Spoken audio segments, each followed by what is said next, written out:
welcome to the Roughneck Minute, a Movies by Minute podcast where we go over the movie Starship Troopers 1 minute at a time. I'm your host, Johan. And I'm your other host, Matthew. And today we are joined by a guest.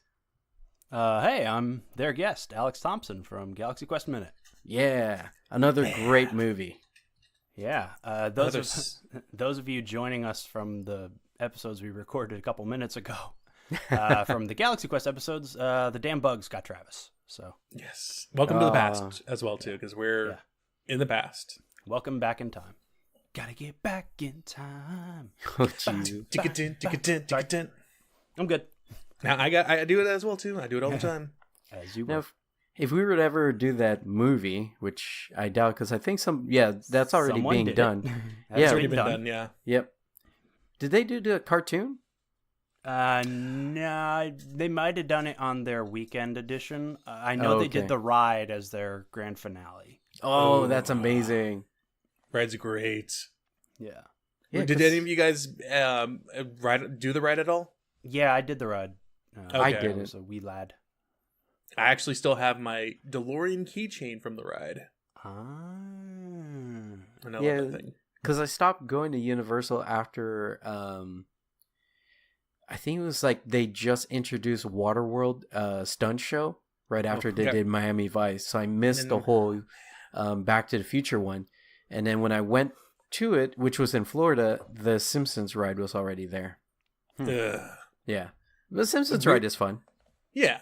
Weird thing about, going on a good tangent right now, but earlier before Miami Vice got taken over by Waterworld, I remember going there with my mom and getting an actual brochure, the same brochure that was in Jurassic Park, but the brochure for Jurassic Park. So the one that's all like covered it's covering up the infrared and also the night vision goggles in the movie. We got those. Oh, that's it was cool. super cool because I was looking at this. I'm like, wait, are they making a real thing? Are they bringing dinosaurs? And I saw the trailer for it. I'm like, oh, it's that. Oh, well, cool. Oh, well, let me introduce a minute real quick. We're at minute 105. And it starts with Xander doing an old school Star Trek scramble, and ends with Xander again, and she who must not be named barely escaping an explosion. Why is she not to be named? What'd she do wrong? Have you seen this movie? Yeah. We hate Carmen. Okay, that's quite a bit, actually. Mostly because we figure that Carmen is pretty much the catalyst for the entire bug war, and if she didn't do all the things that led up to Johnny joining the military, Johnny would have been fine with Dizzy in Tokyo playing jump ball. Well, which is actually canon. So like really, though, she got Dizzy killed because Johnny winds up surviving. Spoiler. I mean, Johnny's parents would have. Or no, Johnny's parents would have been in Tokyo as well, wouldn't they? No, they would have. No? Well, so our headcanon is that. So it is canon that she was planning on going to Tokyo because she had not a scholarship, but they were looking at her, scouting her for jump ball. Yeah. In our headcanon, if Johnny just went with Dizzy instead and Carmen just, didn't play her little mind games, he would have gone with her to Tokyo. His parents probably would have still died in Buenos Aires because Johnny's dad does still have a business in Buenos Aires. But even still, they would have survived, and they would have been okay, and they would have lived happily ever after. And when would that vacation have been that Johnny's dad was going to take him on? Because that would have gotten them out of Buenos Aires. Right? Zegema Beach, that was going to be after high school. So pretty much. So they still would have come back from the vacation, and well. Yeah, and then Johnny could have made off with the millions that his dad had. They would have been in Tokyo with Diz, where she was playing jump ball. They would have been in a giant mech. He would have funded it, made his own Pacific Rim style mech. Would have been way better than being trapped on a ship with Carmen. Yep. I suppose. Again, this is new Starship Troopers. So this is NU Starship Troopers. Yeah. So Eric Bana has flown back through the black hole and caused this to happen. Yeah, exactly. Okay. Yeah. Except Eric Bana is Carmen for some reason. Oh, okay. Yeah, we just see Carmen as a negative catalyst in a movie. Every decision that Johnny has made was to try and make himself feel like he was worthy of Carmen, and he didn't realize his full potential to begin with. So it kind of led him down the path where he's seen a lot of his friends die. Diz died. So it's just one of those things. Like, things are kind of rooted in that initial decision where he only joined up for Carmen. Well, I think it's an important moral then for youngsters, is don't do stuff just because you think it'll impress a girl. Yeah, absolutely. But he did it. Yeah, I mean, as we've talked about many times in these episodes, Johan and I were dumb as well. And we did really dumb stuff for girls regardless of seeing this movie. Oh, sure. Yeah. I mean, it's not a lesson that people probably learn or take to heart very well, but it's something they probably should. Yes. But I mean, also, I mean, like, initially when we first saw this movie as well, too, I didn't really care for Carmen, but she wasn't the bane of all existence that I think of her now. And that's not to say I don't love Denise Richards. I do, besides her Christmas Jones character in, The World Is Not Enough. But she's a decent actress. I do like her. She is still very pretty. But Carmen, doing this, again, minute by minute, makes me hate her with the force of 1,000 suns. I don't like Carmen. Yeah, so it's not a criticism of the actress, it's a criticism of the character. No, we've only come across one person that actually criticized her as the actress, but still did not like Carmen. But then also did not like Carmen because of the actress. We're more on the character of Carmen than the actress herself. Yeah. Yeah, because I still think of her in Wild Things and just think, ooh, she's pretty. Yeah. But or her and Undercover Brother also. There you go, yeah. Which I've brought up on the show. Like, Undercover Brother is an amazing movie. What was her name, Johan, again? Is it like White Devil? White She-Devil. White She-Devil, there it is. Yeah. But, I don't know. We just kind of can't get past the fact that she was initially created to be a not favored character, and then Verhoeven got a lot of backlash from the test audiences, so cut the movie to make her seem more appealing. And then if you watch all the deleted scenes that were on the Blu-ray, all of them contain Carmen. So there was definitely a lot of things about Carmen that needed to be removed for its theatrical release. So, yeah, Carmen came off as a real bad person in the deleted scenes. Yes, definitely. Yeah, she toys with Xander and Johnny as well. I feel like maybe a feminist counterpoint might be that because Johnny is our hero and protagonist, we tend to view morality through his lens. And Carmen is essentially a woman asserting her sexual independence, and Johnny needs to understand that people go through transitions in life, and he's an 18-year-old, and girls break up with you. Deal with it. Well, there's also the violation of flight protocols that she definitely goes over, and there's just too much about the character that just not makes her too favorable, and she kind of does whatever she wants, and people let her, no matter what the consequences tend to be. So like there's that one where she's flying with what's her name from American Pie. Stack Lembridge, but that's not her name. No. Yeah, okay, Amy Smart? Yes, Amy Smart. Is she in American Pie? She's in American Pie? No. Yeah. I thought she was. No. Where do I know her from? I feel like there was a phase where she was in a lot of things, and I can't remember. But I know she was in Rat Race, where she flies a helicopter and almost crashes. I know. She was in Road Trip. She was in. Oh, that's right. That's what it was. She was the girl who filmed the sex tape with Breckin Meyer that he accidentally shipped off to his girlfriend. Yeah, and she was also in Crank, which I love that movie. Yeah. Oh, Varsity Blues. That's the other one. That's what I remember. In Varsity Blues? Yeah, she was in Varsity Blues. Okay, yeah. I was thinking of Ali Larder in Varsity Blues. I thought, or was she in Varsity? Yeah, They were both in there. Yeah, they were both in there. Ali Larder had the whipped cream bikini. Yeah, Ali Larder was the whipped cream bikini. And she was in Strangeland. Butterfly Effect, which was bad. Butterfly Effect is still where I think of Amy Smart being from. Butterfly Effect is so much better if they kept the original ending. But yeah. But so it's just when we were going over all the stuff that she did where she's flying, because she gets to fly that little pod ship or whatever it is. She goes through areas where you're probably not supposed to take a ship, but she does it anyways. When they're first undocking with the Roger Young, she does that risky move where she unlatches the hoses at the last minute, and they tell her oh, if you do that, I lose my license as well. She's just kind of reckless. Yeah,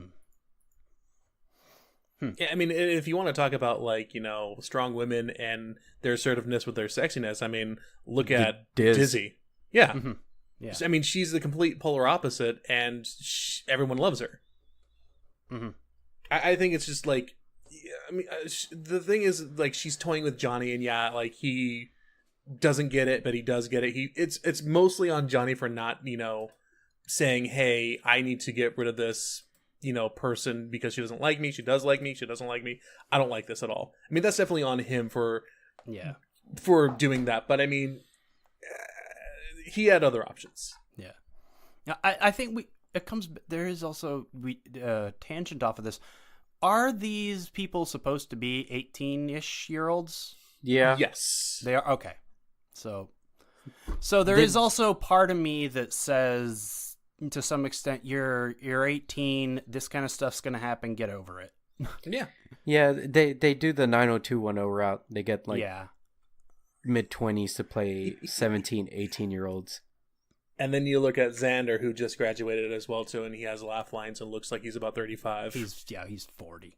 And speaking of 90210, wasn't Dina Meyer in 90210? I believe so.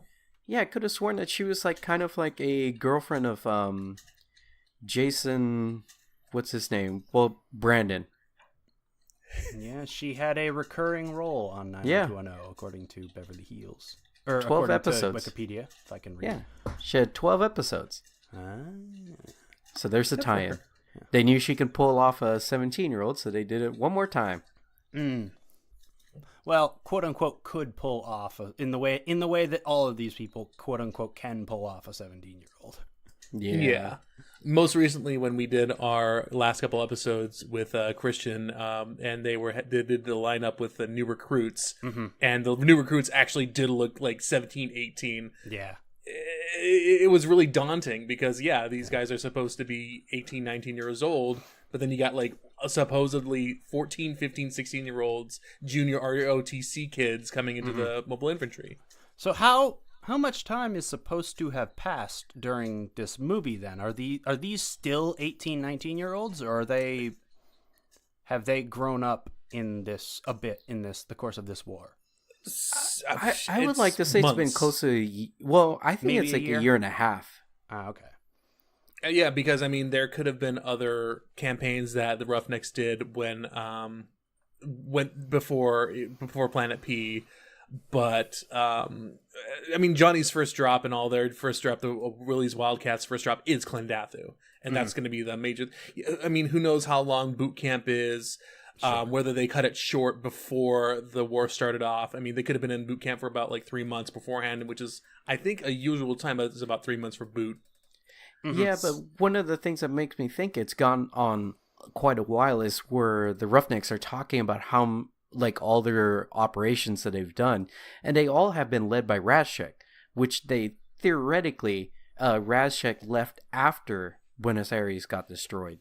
So they were already in boot, and then he joined up and led all these operations, and then they finally caught up to what he was doing. You want to hear some conspiracy theory? Jesus. Sure. You ready? I do conspiracy theories from time to time, but I think that Razchek's Roughnecks was a secret government shock troop operation thing that just went on. It was the secret bug war before the official bug war kicked off. Oh, Jesus Christ. So they were doing surgical strikes. I mean, how that's why they have so many drops. They and also, are not akin to Blackwater, Matt. They are Well, I was Blackwater. so you think though they were a Black Ops team though? Before... So there are like different like operations. There are different like kind of subdivisions of the mobile infantry. They don't really have like Delta Force or anything like that anymore. They just have Marines that we see in Starship Troopers 3. Just you can notice their green helmets, and that's how they're Marines. But technically, all of them are technically Marines. But I mean, they're all just under one unit or one branch of the government or branch of the military. And there was a first bug war where Raschek did get his arm taken off as well too, but I think before the official bug war started, before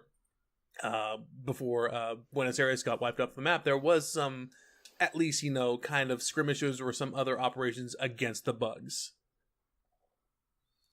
So that's probably where the Roughnecks came into it. I don't think official war. I don't know, like the Federation just seems kind of like a weird, shadowy organization in the background that would probably do something like that. Have some crazy, weird Black Ops stuff going on that the official civilian population wouldn't know about.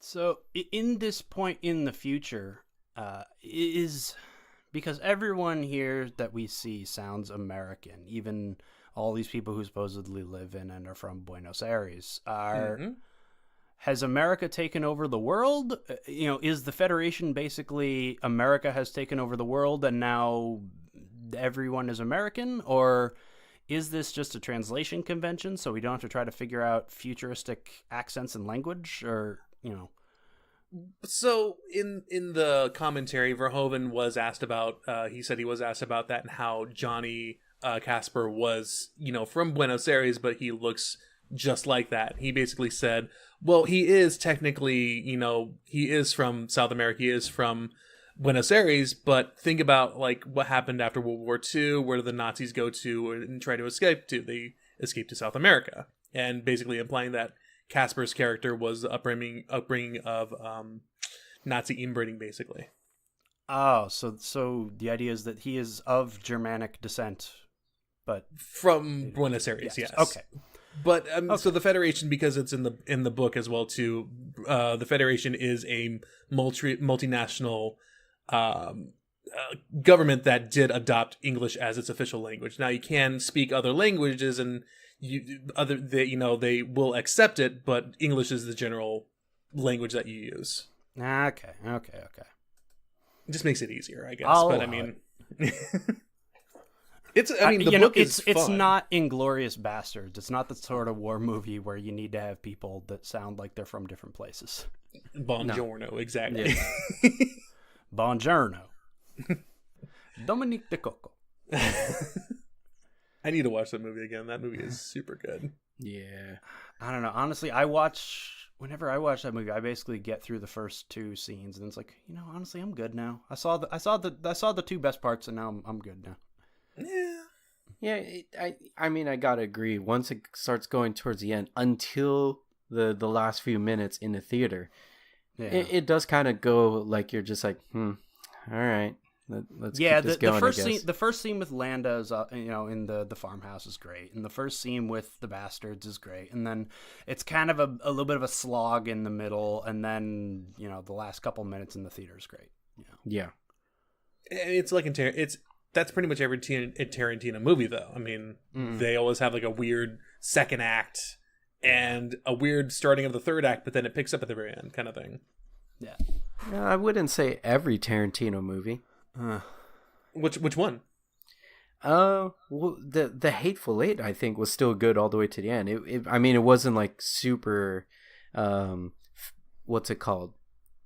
Like, it was just even all the way across. There was no lull. There was no super high point except for the ending. But it was just like, just a lot of talking and deception, and you just hated every character all the way through, which is good. I guess. That works. But yeah, so this minute actually Yeah, so doesn't Starship have... Troopers. Yeah, this minute actually doesn't have too much going on it. Yeah, I mean, it's just a lot of explosions and running. Yep. So this is actually one of the scenes where I like kind of wanted to read ahead to find out what was going on, because so many things are different than the original screenplay versus the movie.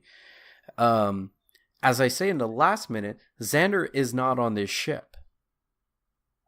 He actually shows up in the next minute, actually. And then because Xander isn't here, Carmen is running away to Lady A. When this door closes down, it only goes on her leg instead of her lower abdomen, like pretty much just like she's buying the farm, so to speak, that's been brought up in this movie a lot, or at least in the screenplay. And she gets in the pod with Carmen in this minute. Okay. According to the screenplay, that's the thing that makes it different. So that increased the whole thing of, as I stated, there was that whole rumor going about where the actress who played Deledier was campaigning to be brought into Starship Troopers 3 because she I guess read the original screenplay where she wasn't supposed to die here, but there was, I guess, some way to bring her back. I don't know. Yeah, I mean, I don't think that's the case. I think she just wanted to be back because she wanted to be back. Yeah. Because, I mean, she shot the scene where she dies. That's the thing. Yeah, but I think she was trying to justify that, she wasn't supposed to die the way it is, so why not give her the death that she wanted, type of thing. Well, they gave her the thing where, her twin is MI in the second one, so whatever. Yeah, that's just a weird thing with the twin. I mean, I've been watching Beer Fest a lot because it's finally on Netflix, but they did the twin trope there. Like, I'm not Bill, or I'm not Phil, I'm Gil. And I feel like I know all you guys, so we won't have this awkward get to know you phase. Can we call you Landfill just like we called other Landfill? Yeah. So. Well, this makes it just easier. Yeah. So. I just don't buy into that whole trope of having the twins. I don't like it that much.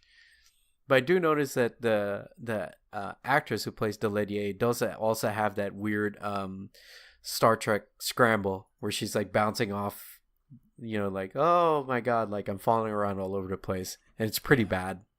Oh yeah, she's running like she's super drunk. Yeah, you probably get this a lot in Galaxy Quest as well too. I mean, they're doing the same kind of thing where they shake the screen and say hit. Yeah. Well, they did a lot of that in the Galaxy Quest TV show in universe, but then in the actual movie, they built the bridge of the Protector 2 is built on a gimbal. So they actually they were actually throwing actors around in the movie. That is so cool, man. And they may have also been shaking the camera, but they were gimbal. The main bridge set was gimbaled. Okay. And speaking of, was it? Oh no, it was In Sync. Joey Fatone got seriously injured in one of those in Bye Bye Bye because it was on a gimbal. He got injured in like almost every music video they shot, from what I heard. Wasn't into them. I was more into Backstreet Boys. But you heard about that in the Galaxy Quest Minute. Yeah. Call back. Don't ask. Yeah, it's a crossover episode. If you want to know more, if you'd like to know more. If you'd like to know more, wait a couple weeks. Wait a month or so and those episodes of Galaxy Quest come out. Yeah. So I noticed when she dies, I love the special effects in it because I didn't notice it until we went over this movie minute by minute. But you see her, the thing actually does, the bulkhead does come down on her automatically, and she gets pushed into the floor because there's a little opening where her rest of her body goes down. Yeah. Was this a bulkhead coming down, or was this a door closing? I thought it was a door. It's a door. Okay. So is there a plot justification for this murderous door, or? The ship is blowing up and it's bisected and they're trying to seal off everything so it continues to be airtight. Oh. That's why I say it's a bulkhead kind of thing, so. I just noticed something. Huh. This confirms one of my theories in a way previous minute, where they were escaping the outpost remember we were trying to figure out what that door was and why it was marked a certain way. And I said, I think it's to separate it from the cargo that it's carrying. Mm-hmm. It's the same exact thing. Yeah. So it is a door. Yeah. It wasn't like a warning thing like, oh, watch your head. It's an actual door. Mm-hmm. Yeah. Airtight door, yeah, just to make sure that everything stays tight. Yeah. So it seems like every ship has it now. Just like even the smaller ones. DDP yoga, everything is tight. Yeah. Yes. I've been thinking about Warrior getting stance. into that. It's fun. I love DDP yoga. Yeah. I think I should do that. You should. I think I will. Yeah. All right. And we're on agreement. Speaking of DDP, a lot of things going bang in this minute. Yes. Lots of things, including the Roger Young itself, too. There's a little spinny con tower on top, or I guess it would be a flight control tower. That's where all the Thunderbolts would be. That falls completely off and just slams into the deck. Oh, yeah. So, I don't know what it is, but it looks like it would be... Because these ships have gravity as well, too. I don't know why they would have this spinny centrifuge kind of looking thing, because usually those things are meant for actual, like, gravity generation. It's because, I mean, they have, like, ideas for this for space stations and spaceships. If you spin a thing at a certain speed, towards the very end of it, you get more of a gravity kind of pull on it. And... I mean, if anything, I could surmise that possibly this is the gravity generator, but if that's the case, why are they still all standing after it goes off? Man, I don't know. I'm thinking that you would constantly have it even if the ship is going down, because it's going to kind of keep people or make people able to get to the escape pods if there is gravity versus if there isn't. I have a question then. All right. So, this ship just got cut in half. Yes. Do you think the gravity generator is on this side of the ship and not the other side of the ship then? So on the other side of the ship, would everyone just be floating aimlessly and dying left and right? I would like to say that there's two of them just because of the size of the ship. Yeah. I mean, you're going to want to build some redundancy into a ship, especially a ship of that size. Yeah.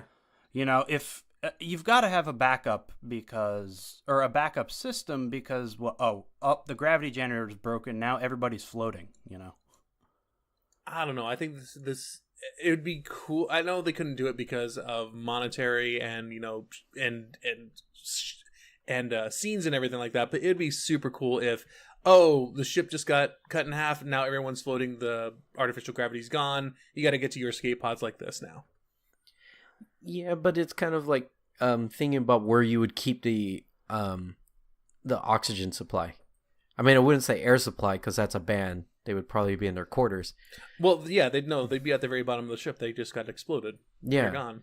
But as far as oxygen goes, like you would have more than one place to have it, because if one goes down, then the entire ship goes down. And what if the techs are on one side of the ship?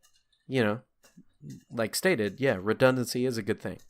Well, I mean, why don't they have two bridges then? I mean, battle bridges in Star Trek are a thing, and... Because you can't have two steering wheels like driving class. Yeah, you totally can. What are you talking about? Jesus. Are we gonna all airplanes have two yokes, and you can and they're sit both in the at the co-pilot's front. chair. They're both at the same spot. Like, you don't have to have them on two separate sides of the ship. You totally could. I mean, they have those fire trucks with the steering wheels in the back to turn the back of the fire truck. But that's for a completely different reason, not the same exact... The back one doesn't control the front wheels. You could theoretically do it. You could theoretically do a lot of things, but it doesn't mean it's going to work right. I mean, you can theoretically make a gravity generator on two sides of the ship, but it just, I don't know. Like, gravity generation, again, I could theoretically make pancakes on an open fire with no skillet. Doesn't make it a good idea. So there's a lot of theory that can be played with it. That's not going to make it good. Man. All right. Let's continue. So yeah, it looks like there's a lot of people trying to avoid from getting hit from possible shrapnel or stuff falling down instead of running Like, I guess you should, but shouldn't at the same time when it comes to an emergency like this. But, fight or flight, you're going to flight. And people are trying to protect themselves. And I was actually wondering at one part here, like, everybody seems to scoot in the same direction, but it looks like some of them are sliding. So I'm wondering if there could have been a gimbal on this. It's a big set. I mean, that'd be kind of cool if they did. Maybe the set size would make it kind of impossible because that would be too much. Maybe people just have leather soles on their boots to make themselves slide a bit.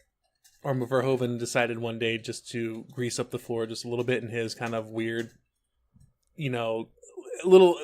his weird ways of doing things. Yeah. It's like, this is not going to be safe. It'll look good on film. You are about to die on this ship. It doesn't need to be safe. No. I call this movie the Flying Dutchman. Exactly. It's a spot-on Paul Verhoeven impression right there. That's actually pretty par for what I do. Yeah. Actually, I see a lot of these similar people here. So I think possibly the slide is coordinated by all the stunt people. They're not. I don't think that they're actors, because there's that part where everybody's kind of shifting aside, like, oh my god, like we're being thrown to the wall here, and then they make their run, and you see a bunch of people like dart off to a different side, and the people that dart off also follow Carmen and Xander to the escape door. Like, you see them, they leave towards the camera, then they come back. Mm-hmm. The fall that they do, it seems a little bit too trained to just be someone doing like an untrained pratfall. Yeah, like they almost throw themselves horizontal and they prep. It looks like a lady with like short blonde hair. She does the right thing of like tucking her chin, which I've seen with a lot of wrestlers, and it's to prevent the back of your head from hitting the ground. Mm-hmm. But it seems like a lot of people. Yep. And a lot of people, when they fall down, they don't go elbows down. They do a proper fall. So I think it was just maybe the ones that are in the front that make it look like the ship is sliding are all actors, or I mean stunts people, and all the people in the back, maybe you can't tell us much, are all extras. And then all the stunt people come back to do this fall because of the explosion. And I was trying to look on for that particular moment as well too, to see if there was any kind of like padding on the floor. There isn't, but I was thinking to myself, most of these troopers most of these cadets that are falling on the floor are wearing big bulky jackets and jumpsuits as well too, which would probably hide a lot of good padding as well too to cushion that fall. Yeah. So maybe it's not on a gimbal. It's just good acting in a way. I mean, they probably coordinated this really, really well. Yeah. I mean, Verhoeven's been known to do some action films, I've heard. Oh, has he? Yeah. I think it's like one little thing that never made it to the U.S. Yeah, he was really big, doing his Dutch army. Dutch. His Dutch army documentaries and whatnot. Oh, so maybe he got it from there. Yeah, probably. Well, hopefully Verhoeven, you get more work. I hope so, man. Anyways, so it seems like that is the end of the minute, because it ends right when Carmen and Xander duck into the doorway and the explosion happens. So, any closing out comments for the rest of this minute? No. Stuff blew up real good. Yeah. Real good. Yeah, there's a lot of scenes here where it's like, not a lot of stuff happens, but there's not a lot to talk about that happened. We just managed to stretch it out for about 30 minutes or so. We fill it out pretty good. I mean, just stalled for time. If our episodes on Galaxy Quest proved anything, is that we can tangent. Yeah. We can tangent with the best of them. Oh, yeah. Yep. All right. So let's hear some plugs. As for us, the podcast that we've mentioned several times now, Galaxy Quest Minute, same thing as this, only the movie Galaxy Quest, the 99 Alan Rickman, Tim Allen, Sigourney Weaver film. You'll hear these guys coming up as guests in, depending on when exactly you're listening to this one, in I think a month or so. I don't remember exactly when your guys' episode airs, but yeah, check us out there. We've had some pretty rad guests already. We had Paul Scheer, who's working on the Amazon series. If you want to hear some of that straight from the horse's mouth, that check us out there. Basically, is what I was trying to get to. And you guys can find me pretty much anywhere on the internet at AllTabMatt, Twitch, Twitter, Instagram, what have you. Currently playing Elite Dangerous and fighting in a small little fighter. And you guys can find me on Twitch and Instagram at JDASHD26. You can also find me on Twitter at OMG It's Johan. If you'd like, you can also follow us on iTunes, Google Play, Stitcher, and Podcast Addict. Please like and subscribe. Visit our website at theroughneckminute.podbean.com for show notes and back episodes. You can also follow us on Twitter at roughneckmin, and you can continue a conversation on our Facebook group, the Roughneck Minute Billet. I've been your host, Johan. I've been your other host, Matthew. And I've been Alex. And we'll see you on the Bounce Troopers.